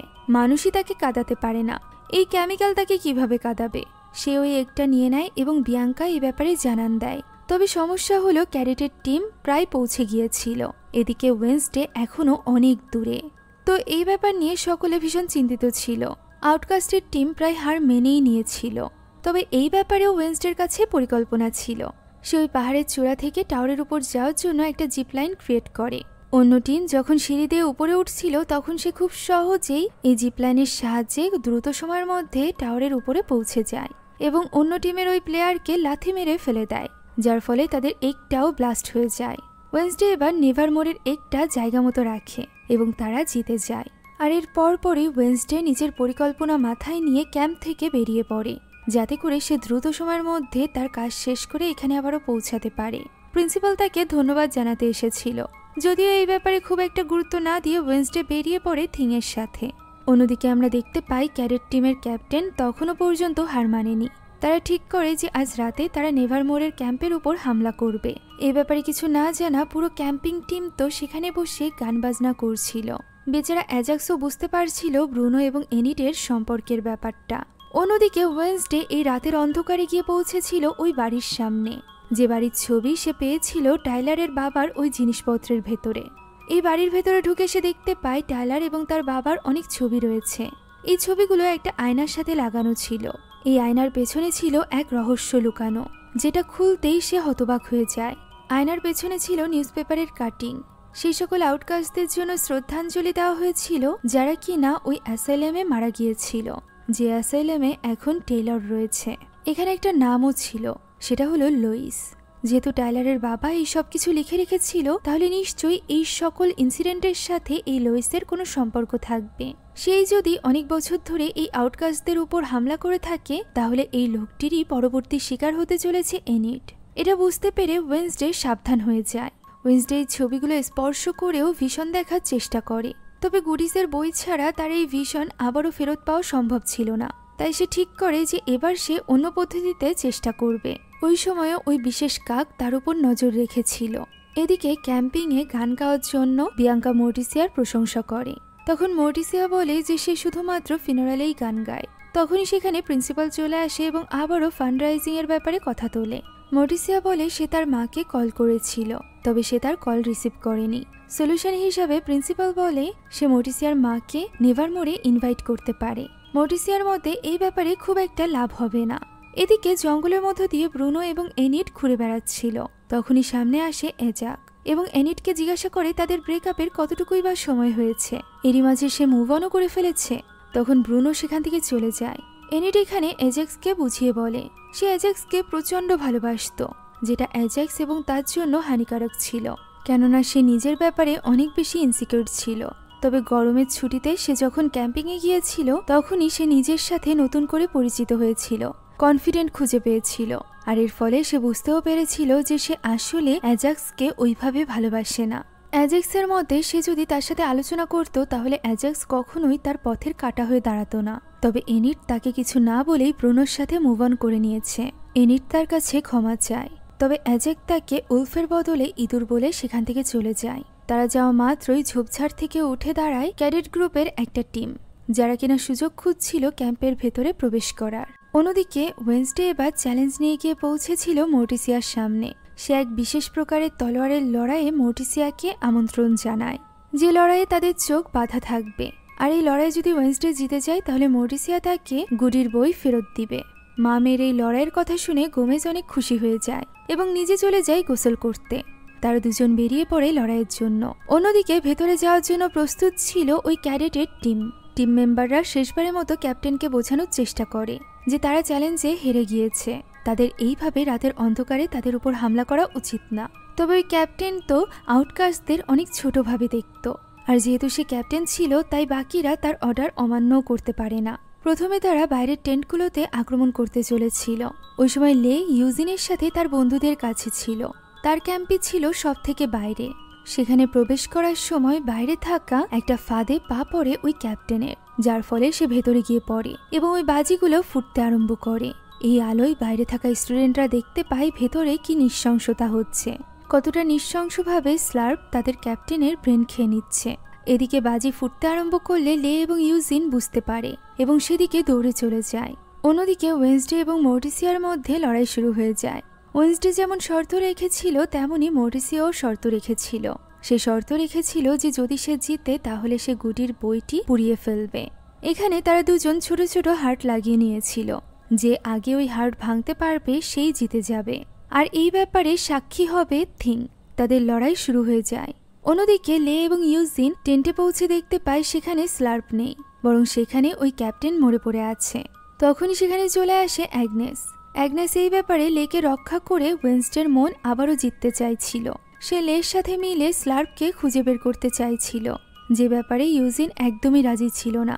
তখন লে বলে স্লার্প একদমই মারাত্মক নয়, সে কখনোই তার ব্রেন খেতে চায়নি। যার প্রতি উত্তরে অ্যাগনেস বলে তার ব্রেন থাকলে তো সে খাবে। এখন তারা দুজন জোর করে ইউজিনকে নিয়ে বেরিয়ে পড়ে স্লার্পকে খুঁজতে। এদিকে স্লার্প পৌঁছে গিয়েছিল সেখানে থাকা ওয়াশরুমের সামনে, যেখানে ছিল একটা কোরাল। সেটা হাতে নিয়ে সে গোসলখানার ভেতরে ঢুকে পড়ে, যেখানে ওই সময় গান ছেড়ে গোসল করছিল গোমেজ। গোমেজের দিকে সে এগোতে থাকে এবং দরজার সামনে গিয়ে সে দরজা ভাঙতে আরম্ভ করে। এই ভয়ানক গর্জন এবং দরজা ভাঙার শব্দ শুনে গোমেজ মনে করে তার স্ত্রী মর্টিসিয়া এসেছে, তাই সে একদমই ঘাবড়ায় না। তবে কিছুক্ষণের মধ্যেই সে বুঝতে পারে এটা মর্টিসিয়া নয়, বরং স্লার্প। স্লার্প তার উপর আক্রমণ করতেই চলেছিল, তবে সঠিক সময় সেখানে লে চলে আসে এবং তার ইলেকট্রিক পাওয়ার দিয়ে সে স্লার্পকে বাইরে ছুঁড়ে মারে। তার এই নিখুঁত পাওয়ার দেখে তার বাবাও অবাক হয়ে যায়। এদিকে স্লার্পের পড়ার আওয়াজ শুনে সেখানে স্টুডেন্টরা জড়ো হয়ে গিয়েছিল। প্রিন্সিপালও চলে আসে। এমন সময় স্লার্প কুড়াল হাতে তাদের উপর হামলা করে। স্টুডেন্টরা সেখান থেকে পালিয়ে গেলে স্লার্প চলে আসে জঙ্গলের দিকে, যেখানে মা মেয়ে তখনও পর্যন্ত লড়াই করছিল।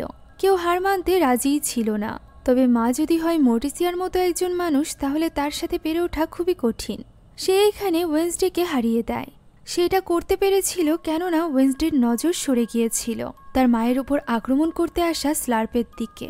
সে এখানে তলোয়ার ছুঁড়ে মারে এবং স্লার্পের মাথায় ঢুকে যায়, যা দেখে মর্টিসিয়া এখানে চিন্তায় পড়ে যায় যে আদৌ তার ওয়েন্সডের ওই বই জ্বালিয়ে দেওয়া ঠিক হবে কিনা। এখন খুব শীঘ্রই সেখানে পৌঁছে যায় পুলিশ, সেই সাথে ফেয়ারবর্নের অ্যাসাইলামের লোকজন, যারা কিনা স্লার্পকে বন্দি করে নিয়ে যায়, কেননা জীবিত থাকাকালীন সেও একজন আউটকাস্ট ছিল। এই ক্যাম্পিংয়ে অনেক কিছু ঘটে গিয়েছে, তবে এখনো পর্যন্ত বিপদ তাদের মাথার উপর রয়েছে। এনিডের মৃত্যু এখনো সে খণ্ডাতে পারেনি। এখনো পর্যন্ত ওই কাক তার উপর নজর রেখে আছে। সে সেখানে কালো হুডি পরা একজন ব্যক্তিকেও দেখতে পায়, যে কিনা দূর থেকে তার উপর নজর রেখেছিল। ওয়েন্সডের কাছে অনেকগুলো প্রশ্ন ছিল, যার কোনো উত্তর তার কাছে ছিল না। টাইলারের বাবা কেন মৃত আউটকাস্টদের ব্যাপারে ইনফরমেশন কালেক্ট করছিল? লুইসও বা কে?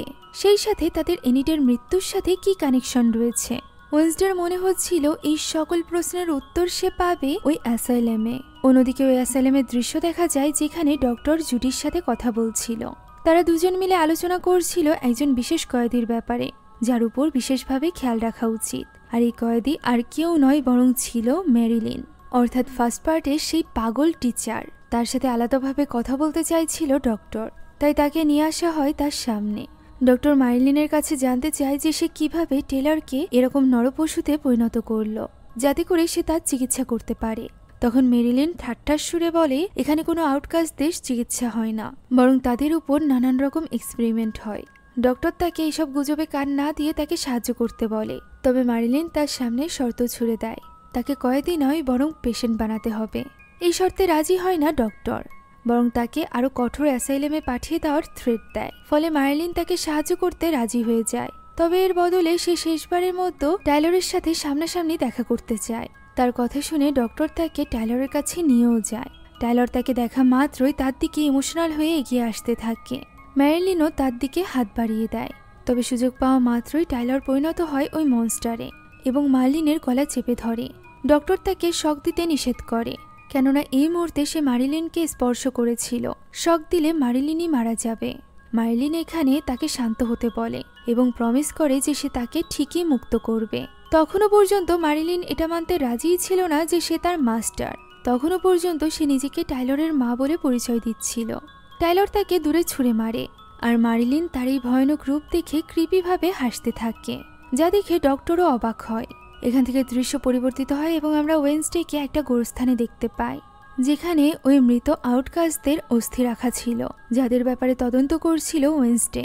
সে এখানে একটা বক্স ভেঙে তার ভেতর থেকে অস্থি বের করে আনে। ঠিক তখনই সেখানে পৌঁছে যায় তার নানিমা, অর্থাৎ মর্টিসিয়ার মা। ওই সময়ও তাদের উপর নজর রেখেছিল ওই কাক। ওয়েন্সডে তার নানিকে সবকিছু খুলে বলতে আরম্ভ করে। ওই সকল আউটকাস্টদের নামও বলে যারা কিনা ওই অ্যাসাইলেমের পেশেন্ট ছিল। সে এখানে এনিডের মৃত্যুর ব্যাপারেও জানায়, যা শুনে তার নানি তাকে ফিনোরাল হোমের কার্ড দিয়ে দেয় এবং বলে এনিড যদি মারা যায় তাহলে তার পরিবারকে সে যেন এই কার্ড দেয়। ওয়েন্সডে এটা কাছে রেখে দেয়। তবে সে ঠিক করে নিয়েছিল যে সে কিছুতেই তার বেস্ট ফ্রেন্ডকে মরতে দিবে না। এখন সে ওই অস্থির মুখ খোলে, যেটা খুলতেই তার নানির সন্দেহ হয় এবং ওয়েন্সডেকে এটা চেক করতে বলে। নানির শেখানো পদ্ধতি অনুযায়ী এটা সুখে সে বুঝতে পারে এর ভেতরে বিভিন্ন পশু পাখির অস্থি থাকলেও কোনো মানুষের অস্থি নেই। রহস্যের গন্ধ পাওয়া মাত্রই সেখানে ওই কাকটি হামলা করে এবং সেখানে থাকা ওই পেপারগুলো নিয়ে উড়ে চলে যায়। এই পেপারগুলোতেই সকল ইনফরমেশন ছিল। ওয়েন্সডে কাকের পিছু করতে করতে গোরস্থানের বাইরে গিয়ে পৌঁছায়, যেখানে বাইক নিয়ে ওই হুডি পরা ব্যক্তি উপস্থিত ছিল। সে সেখান থেকে পালিয়ে চলে যায়। ফলে নিরাশ হয়ে ওয়েন্সডে ফিরে আসে তার নানির কাছে এবং তাকে বলে এই গোরস্থান কিনে নিতে, যাতে করে সে ওই রহস্যময় আউটকাস্টদের উপর ইনভেস্টিগেশন করতে পারে। আর এর বদলে সে নানিকে দিবে তার মাকে হারানোর সুযোগ, আর সেটা হলো সে তার নানির বিজনেসে জয়েন করবে। এটা মরিসিয়ার কানে যাওয়া মাত্রই তার ইনসিকিউরিটি সকলের সামনে চলে আসবে। এটা বুঝতে পেরে তার নানি ভীষণ খুশি হয়ে যায়। স্কুলে ফিরেও সে দেখতে পায় তখনও পর্যন্ত ওই কাক তার উপর নজর রেখেছে। সে বুঝতে পারছিল না যে ওই আউটকাস্টদের মৃত্যুর মিথ্যা খবর কে ছড়িয়েছে, লুইসকে। এই সব কিছুতে এনিডের মৃত্যুর কি কানেকশন, এইসব ভাবতে ভাবতে সে রুমে প্রবেশ করে। যার মৃত্যু নিয়ে সে এত চিন্তিত ছিল, সে তো চিল করছিল ব্রুনোর সাথে। এটা দেখে ওয়েন্সডের অনেক বেশি রাগ হয়। এরই মাঝে সে বুঝতে পারে সেখানে অ্যাগনেসও রয়েছে। অ্যাগনেস অনেক আগে থেকেই তাদের দুজনকে এইভাবে দেখছে। এটা জানতে পেরে এনিড তার উপর হামলা করতে যায়।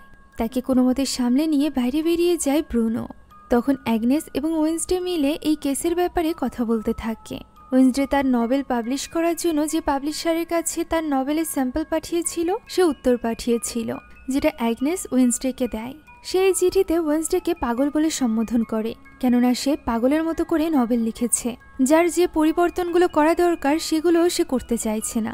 তবে ওয়েন্সডের এতে কিছু যায় আসে না। তার নভেলে পরিবর্তন আসার থেকে বেটার কেউ এটা পড়বেই না। এমন সময় তার চোখ পড়ে বাইরে থাকা ওই অদ্ভুত কাকের দিকে। তার মতে তাদের হাতে বেশি সময় নেই, আর ওই অ্যাসাইলামের ব্যাপারে খোঁজ নিতে হলে তাদেরকে একমাত্র একজনই হেল্প করতে পারে, আর সেটা হলো তার আঙ্কেল ফেস্টার। ক্লক টাওয়ারে সে তাকে দেখা করার জন্য ডেকেছিল। সেখানে আসার পর সে তাকে ওই অ্যাসাইলামের কথা বললে আঙ্কেল ফেস্টার জানায় সে সেখানে বহুত আগে তার মায়ের জন্য গিয়েছিল। মূলত সে মরিসিয়ার কথা মতো অফিলিয়ার খোঁজে সেখানে গিয়েছিল। এটা জেনে ওয়েন্সডে অবাক হয়ে যায় যে ওইখানেই তার আন্টি অফিলিয়াও ছিল।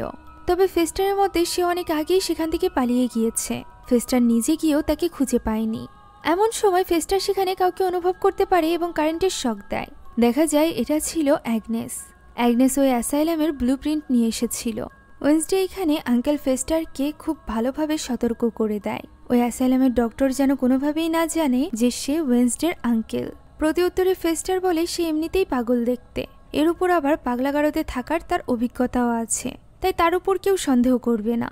এই কথা বলে সে চলে যায় ওই অ্যাসাইলামের পাশের হোটেলে, যে হোটেলে বিয়াঙ্কা তার মাকে লুকিয়ে রেখেছিল। সেখানে মূলত সে গিয়েছিল পাগলামি করার জন্য, যাতে করে তাকে অ্যাসাইলামে নিয়ে যাওয়া হয়। তার ব্যাগ ভর্তি ক্যাশ টাকা দেখে প্রথমেই তার উপর সন্দেহ হয়। এর উপর আবার সে সব থেকে বড় রুমে গিয়ে ভাঙচুর করা শুরু করে দেয়। তার এই চিৎকার চেঁচামেচি এবং আওয়াজ শুনে লোকেদের বুঝতে আর বাকি থাকে না যে সে মূলত পাগল। তাই শেরিফকে কল করে ওই হোটেলের রিসেপশনিস্ট। কিছুক্ষণের মধ্যে পুলিশ সেখানে চলে আসে এবং পাগল আউটকাস্টকে ধরার আগে সব রুমগুলো খালি করতে বলে শেরিফ, যেটা করতে গিয়ে বিয়ানকার মা ধরা পড়ে যায়। এদিকে শেরিফ ওই রুমের বাথরুমে গিয়ে ধরে ফেলে আঙ্কেল ফেস্টারকে। তার কাছে পাওয়া যায় 18টি পাসপোর্ট এবং 33টি ড্রাইভিং লাইসেন্স। এর মাঝে জানা যায় গত বছর সে ব্যাংকে ডাকাতিও করেছিল। এর উপর আবার সে শেরিফের সামনেই ক্যাকটাস খেতে শুরু করে।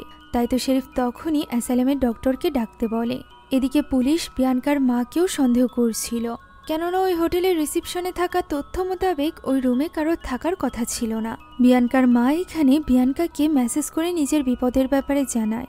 তবে বিয়ানকা তো তখন আটকে গিয়েছিল প্রিন্সিপালের দেওয়া ফান্ড রেজিং এর দায়িত্বে। সে প্রিন্সিপালকে বললেও সে তাকে কোথাও যাওয়ার পারমিশন দেয় না। তাদের উপর নজর রাখার জন্য রেখে যায় প্রফেসর অরলফকে, যার মাথা একটা কাচের দেওয়ালের ভেতরে থাকার কারণে তার উপরে সাইরেন সং কাজ করতো না। এখানে বিয়ানকাকে চিন্তিত দেখে অ্যাজাক তার হেল্প করতে চায়। তাই বিয়ানকাও তাকে বলে দেয় যে তার মা বিপদে রয়েছে।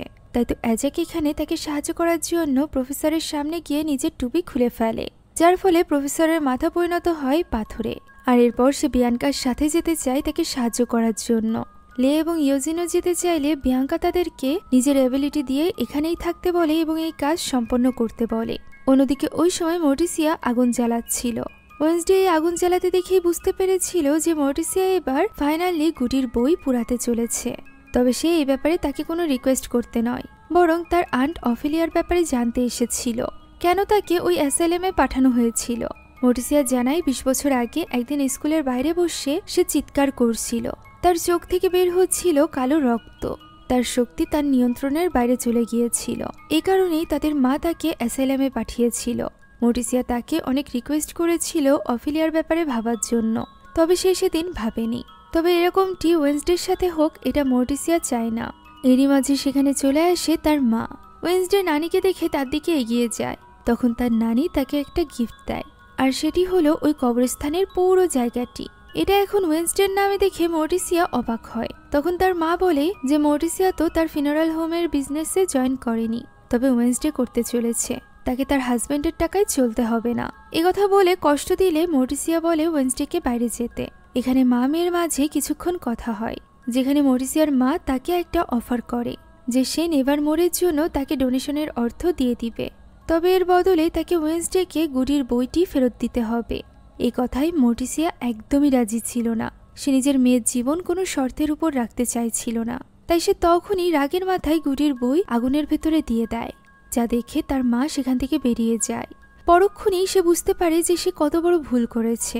অন্যদিকে আঙ্কেল ফেস্টারকে নিয়ে আসা হয়েছিল ওই অ্যাসাইলামে, যেখানে ডক্টর ফেয়ারবার্ন তাকে অনেক রকম প্রশ্ন করে। জানা যায় মাত্র 10 বছর বয়সেই আঙ্কেল ফেস্টারকে এই জায়গায় রেখে গিয়েছিল তার বাবা মা। সে তখনও এখনের মতোই আজব ছিল এবং তার এখানে থাকতে ভীষণ ভালো লাগতো, বিশেষ করে কারেন্টের শক। তার ব্রেন স্ক্যানে তার ব্রেনের ভেতরে অনেক ধরনের হাতিয়ার পাওয়া যায়, যা দেখে তারা হতবাক হয়ে যায়। ডক্টর এবার তাকে এখানে ভর্তি করে নেয়। তার তাকে কারেন্টের শক দেওয়া হয় যাতে সে মজা পাচ্ছিল। সকলের সামনে পাগল সেজে থাকলেও সে গোপনে খোঁজ নিচ্ছিল লুইসের। সে লুইসের খোঁজও পেয়ে যায়, যে কিনা সেখানে খাবার বিতরণ করছিল। তার নেম প্লেট দেখে এবার আঙ্কেল ফেস্টার তার উপর জাদু চালাতে শুরু করে, যার ফলে মেয়েটি পটেও যায়। তার পিছু পিছু আঙ্কেল ভেতরে চলে যায় এবং সেখানে গিয়ে জানতে পারে এটা তো লুইস নয়, বরং লুইসি। ফলে সে বুঝতে পারে যে সে ভুল মানুষকে সিলেক্ট করেছে। তবে সে এই মেয়ের মনও ভাঙে না। অন্যদিকে ওয়েনসডে জানতে পেরেছিল যে ওই আউটকাস্টদের মৃত্যুর সার্টিফিকেটে সাইন ছিল ওই অ্যাসাইলামের মালিকের, যার ব্যাপারে খোঁজ এনে দেয় অ্যাগনেস। যে তথ্য মোতাবেক সে এখন ওই অ্যাসাইলামে ভর্তি রয়েছে। সে নিশ্চয়ই কোনো না কোনো তথ্য জানে। তাদের এইভাবে একসাথে কথা বলতে দেখে এনিটের ভীষণ খারাপ লাগে। তার অনেক একাকীও বোধ হচ্ছিল। এ কারণেই সে ওয়েনসডের সাথে কথা বলার জন্য এগিয়ে যায়। তবে ওয়েনসডে তো তখনও থিংয়ের সাথে এই কেস সলভ করার কাজে ব্যস্ত ছিল। ওই সময় আমরা আড়াল থেকে ওই হুডি পরা ওই ব্যক্তিকে দেখতে পাই। সে সাথে দেখতে পাই ওই অদ্ভুত কাকটিকেও। এনিট যখন ওয়েনসডের উপর অভিমান ঝাড়ছিল তখনই ওয়েনসডে লক্ষ্য করে সেখানে অসংখ্য কাক এসে জড়ো হচ্ছে। ফলে সে বিপদ বুঝতে পারে এবং এনিটকে ভেতরে যেতে বলে। তবে এনিট সেখান থেকে না যেতে চাইলে সাথে সাথে ওই কালো হুডি পরা ব্যক্তির ইশারায় আক্রমণ করে ওই কাকগুলো তাদের উপর। ওয়েনসডে কোনো মতে এনিটকে নিয়ে বেঞ্চের আড়ালে গিয়ে লুকায়। তবে কাকদের এই হামলা থেকে বাঁচা কঠিন ছিল। এরই মাঝে সেখানে প্রিন্সিপাল চলে আসে এবং নিজের আগুনের পাওয়ার দিয়ে একে একে সব কাককে পুড়িয়ে দিতে আরম্ভ করে। এই সময় ওই অদ্ভুত কাকটি হামলা করে থিংয়ের উপর। সে থিংকে নিয়ে উড়তে আরম্ভ করে। যেখানে প্রিন্সিপাল তার উপর আগুন ছুড়লে সে থিংকে ফেলে রেখেই পালিয়ে যায়। থিং এত উপর থেকে পড়ে যাচ্ছিল, সে কোনো মতে মূর্তির হাতের উপর গিয়ে আশ্রয় নেয়। তবে সেটাও ভেঙে যায় এবং থিং নিচে পড়তে যায়। তবে তার আগেই তাকে বাঁচানোর জন্য এগিয়ে আসে এনিট। অন্যদিকে জানালার কাছে ওয়েনসডে ওই হুডি পরা ব্যক্তিকে দেখে ফেলেছিল, যে কিনা পালানোর চেষ্টা করলে ওয়েনসডে তার পিছু করতে আরম্ভ করে। সে তার পিছু পিছু একটা বিল্ডিং এর ভেতরে ঢুকে পড়ে। স্কুলের এই মিউজিক বিল্ডিং এর সিঁড়ির উপর ওই হুডি ফেলে রহস্যজনক ব্যক্তি উপরে চলে গিয়েছিল। উপরের ওই ঘরে যেতেই ওয়েনসডে দেখতে পায় সেখানে ডক্টর দাঁড়িয়ে আছে। তাকে এখানে দেখে ওয়েনসডে তার উপর সন্দেহ হয়। একেই তো সে অ্যাসাইলামে কাজ করে, এর উপর আবার বাইরে পড়ে থাকা হুডি। ওয়েনসডে তাকে বিভিন্ন রকম প্রশ্ন করতে থাকলে এর কোনো কিছুর মানেই ডক্টর বুঝতে পারে না। তখনই সেখানে চলে আসে প্রফেসর কাপ্রি। কাপ্রি অনেক বেশি হাঁপাচ্ছিল, যে ব্যাপারটা লক্ষ্য করে ওয়েনসডে। সে এই ব্যাপারে প্রশ্ন করলে কাপ্রি বলে তার অনেক ক্লান্তময় একটা দিন গিয়েছে। এরপর সে স্পষ্টভাবে ওয়েনসডের কাছে জিজ্ঞাসা করে সে কি তার অর্কেস্ট্রাতে জয়েন করবে না। ওয়েনসডে এবার রাজি হয়ে যায়, কেননা তার কাপ্রির উপরও সন্দেহ হয়েছিল। এদিকে বিয়াঙ্কা এবং অ্যাজাক্স পৌঁছে গিয়েছিল পুলিশ স্টেশনে, যেখানে তখনও পর্যন্ত তার মা পুলিশদেরকে কিছুই বলেনি। বিয়াঙ্কা এখানে ওই দুই পুলিশ অফিসারের সাথে আলাদাভাবে কথা বলতে চায়। কথা বলে তাদেরকে সরিয়ে নিয়ে গিয়ে তাদের উপর নিজের শক্তি প্রয়োগ করে, যার ফলে তারা বিয়াঙ্কার মায়ের ব্যাপারে সম্পূর্ণরূপে ভুলে যায়। সেই সাথে তাদেরকে মুক্ত করে দেয়। এদিকে ডক্টরের সাথে তার গাড়িতে করে ওই অ্যাসাইলামে পৌঁছে যায় থিং। অন্যদিকে মরিসিয়া জেনে গিয়েছিল আঙ্কেল ফেস্টারের ওই অ্যাসাইলামে থাকার ব্যাপারে। সেই ব্যাপারে ওয়েনসডেকে কনফ্রান্ট করলে ওয়েনসডে বলে সে কিছুতেই তার বেস্ট ফ্রেন্ড এনিটকে মরতে দিবে না। এদিকে থিং অ্যাসাইলামে পৌঁছে অ্যাসাইলামের মালিকের নাম বলে দেয় ফেস্টারকে, যার ফলে ফেস্টার এবার তার খোঁজ করতে আরম্ভ করে। এক সিকিউরিটি গার্ডের সাহায্যে সে পৌঁছে যায় ওই লোকটি পর্যন্ত। লোকটি এখন তেমন একটা কথা বলতো না, তবে তার চিরদিনের সাথী একটা পাখি সবসময় তার সাথে থাকতো এবং অনেক বেশি কথা বলতো। এখানে তার মুখ থেকেই সবকিছু বের করে নেওয়ার চেষ্টা করে আঙ্কেল ফেস্টার। সে তাকে কারেন্টের শক দিয়ে তার মুখ থেকে লুইসের ঠিকানা বের করে নেয়। সেই সাথে সে একটা পাসওয়ার্ডও বলে। অন্যদিকে ওয়েনসডে প্রফেসর ওয়ার্লফের সাথে দেখা করে এবং তার কাছে জানতে চায় ওই অ্যাসাইলামের মালিকের ব্যাপারে।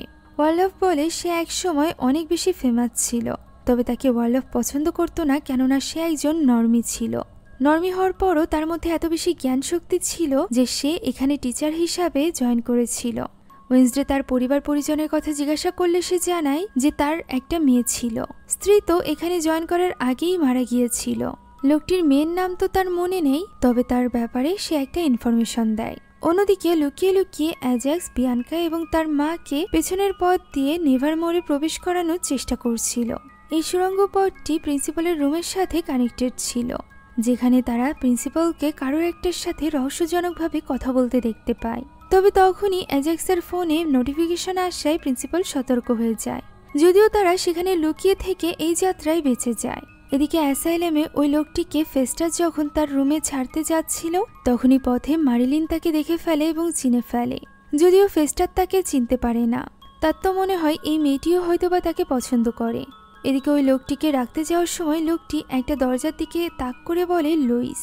ফলে ফেস্টাস বুঝতে পারে এই দরজার পেছনেই তাকে যেতে হবে, তাই তো সে লোকটিকে তার রুমে দিয়ে তখনই বেরিয়ে পড়ে। এদিকে মারিলিন গিয়ে ডক্টরকে ফেস্টাস অ্যাডামের ব্যাপারে জানিয়ে দেয়। ফলে আঙ্কেল ফেস্টাস ওই ঘরের লক খুলে ভেতরে ঢোকার আগেই তাকে ধরে ফেলে ডক্টর এবং তার টিম। তারা আঙ্কেল ফেস্টাসকে স্লার্পের সাথে এক ঘরে আটকে রাখে। এই ব্যাপারটা দেখে থিং তখনই এসে ওয়েন্সডেকে জানিয়ে দেয়। ওয়েন্সডে তাকে ওই অ্যাসাইলামে গিয়ে আঙ্কেল ফেস্টারের সাথে থাকতে বলে, ততক্ষণে সে তাদেরকে বের করার কোনো রাস্তা খুঁজে নিবে। থিং গিয়ে ওই মেয়েটির সাথে দেখা করে যার সাথে সম্পর্ক হয়েছিল আঙ্কেল ফেস্টারের। অন্যদিকে ওয়েন্সডে এবার অ্যানিট এবং অ্যাগনেসকে নিয়ে পরিকল্পনা করে। সে অ্যাগনেসের সাথে ওই অ্যাসাইলামের ভেতরে প্রবেশ করতে চলেছিল। আজ কাপ্রির ওই অ্যাসাইলামে প্রোগ্রাম আছে, সে তার সাথেই লুকিয়ে ওই অ্যাসাইলামে যাবে। অ্যাগনেসের দায়িত্ব হলো সিকিউরিটি গার্ডকে ব্যস্ত রাখার, যাতে করে ওয়েন্সডে ভেতরে প্রবেশ করতে পারে। তখনই এনিট বলে ওঠে তার কি দায়িত্ব।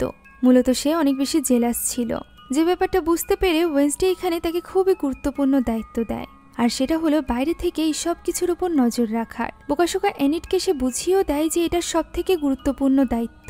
সবকিছু তাদের পরিকল্পনা মোতাবেকই হয়। ওয়েন্সডে ভেতরে প্রবেশ করে যায়।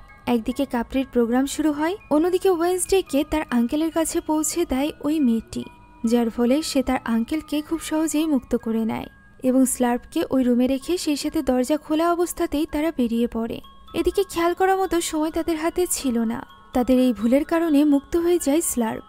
ওই সময় ম্যারিলিনকে দুজন গার্ড নিয়ে যাচ্ছিল, যাদের উপর হামলা করে স্লার্প, যার ফলে ম্যারিলিন মুক্ত হয়ে যায়।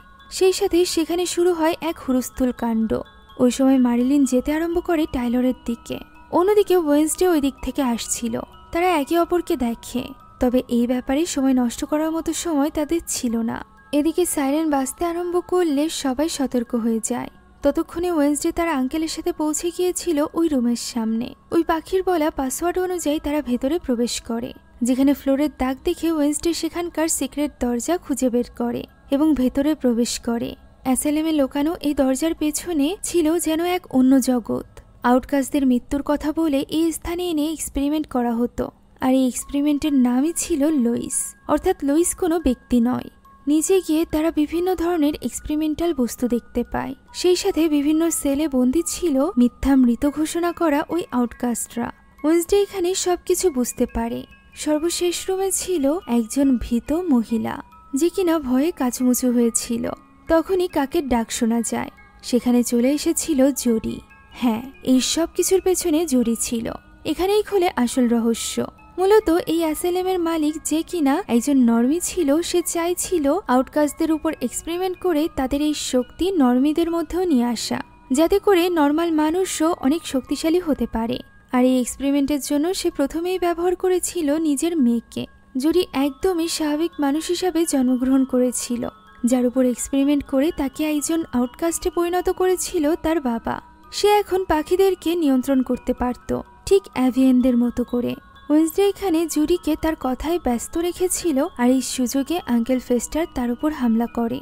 তবে তার শক্তির কারণে সেখানে এক ইলেকট্রিক ব্লাস্ট হয়, যার ফলে পুরো অ্যাসাইলামে বৈদ্যুতিক সংযোগ বিচ্ছিন্ন হয়ে পড়ে, যা দেখে দ্রুত পুলিশকে খবর দেয় বাইরে থাকা এনিট। এদিকে বৈদ্যুতিক সংযোগ না থাকায় সকল রুমের দরজা আপনা আপনি খুলে যায়। ফলে এক্সপেরিমেন্টের জন্য আটকে রাখা সব আউটকাস্টরা হামলা করে জোডির উপর। জোডি সেখান থেকে পালাতে থাকে। তবে একজন আউটকাস্ট তখনও ওই রুমের ভেতরে ছিল, অর্থাৎ ভীত ওই মেয়েটি, যাকে ফেলে রেখে ওয়েন্সডে যেতে চাইছিল না। সে তাকে সাথে করে নিয়ে যেতে থাকে। অন্যদিকে সুযোগ পেয়ে মারিলিন চলে গিয়েছিল টাইলারের কাছে। সে সেখানে গিয়ে তাকে মুক্ত করে ফেলে। তবে টাইলার ততক্ষণে বুঝে গিয়েছিল যে মারিলিন কিভাবে তাকে এই মনস্টারে পরিণত করেছে, যে কারণে সে মারিলিনের উপরই হামলা করে। সে তাকে শেষবারের মতো পালানোর সুযোগও দেয়। মারিলিন এখানে তাকে ওয়েন্সডের ব্যাপারেও জানিয়ে দেয় যে এই অ্যাসাইলামে ওয়েন্সডেও রয়েছে। টাইলার এবার পুরোপুরি মনস্টারে পরিণত হয় এবং মারিলিনকে তাড়া করতে আরম্ভ করে। এক পর্যায়ে সে মারিলিনকে খুবই নৃশংসভাবে হত্যা করে। এবার তার টার্গেট ছিল ওয়েন্সডে, কেননা ওয়েন্সডের সাথেই তার 1 বছর পুরনো শত্রুতা রয়েছে। অন্যদিকে এই অ্যাসাইলামের মালিককে বাঁচিয়ে ডক্টর নিয়ে যায় নিজের রুমে। তবে সেখানে তো আগে থেকেই স্লার্প অপেক্ষা করছিল। যে কিনা প্রথমে ডক্টরের ব্রেন খায় আর এরপর এই অ্যাসাইলামের অসুস্থ মালিককে হ্যালো ফ্রেন্ড বলে, যা শুনে আমরা বুঝতে পারি তারা পূর্ব পরিচিত। স্লার্প এখানে তার ব্রেনও খেয়ে নেয়। অন্যদিকে ওয়েন্সডে ওই মেয়েটিকে নিয়ে পালাচ্ছিল। তখনই সে টাইলারকে তার পিছু করতে দেখতে পায় এবং ওই মেয়েটিকে দ্রুত পালিয়ে যেতে বলে। ততক্ষণে বাইরে পুলিশ চলে এসেছিল, তবে ওয়েন্সডে বুঝতে পেরেছিল তার পালিয়ে কোনো লাভ নেই। টাইলার তার সামনে আসে আর এরপর তাকে ধাক্কা মেরে উপর থেকে নিচে ফেলে দেয়।